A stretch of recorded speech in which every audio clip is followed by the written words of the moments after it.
Well, for anyone who's ever had those thoughts that they just couldn't push through the pain or even learn something new in life, this next story may inspire you to give it one more try. Our Des Malenka here now with more on what one local woman calls her twisted fate. You know what, Erin? Brenda Curry-Lewis has a rare neurological disorder that limits her life physically. It hasn't, though, stopped her from not only reaching her goals, but exceeding them. I think that was about May of 1975. A normal start to life changed suddenly for Brenda Curry-Lewis. I was perfectly normal till I was 7. My first symptom was I started to walk on the outside of my right foot. Odd twists of her body that she couldn't control. It's not easily diagnosed. It can take up to 7 years for someone to get correctly diagnosed. She was lucky. A doctor had seen the symptoms before, and just months later, she was diagnosed with dystonia. It's involuntary movement. Everyone's different, but it affects certain muscle groups that will turn and twist.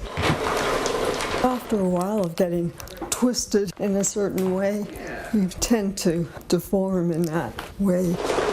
There is no cure, but it hasn't stopped her. She's tried several brain and orthopedic surgeries. My mom would sit me down and say, let's try this. It's what if. Like, what if you didn't try and it had turned, helped. Her mom has been her champion, her motivator, and the person who pushed her to find a passion. She knew me better than even I knew myself that time. Believe me, I never considered myself a writer. But her mom did. And 5 years later, Brenda published her book, her story, A Twisted Fate. It's kind of going worldwide because of Twitter and Facebook.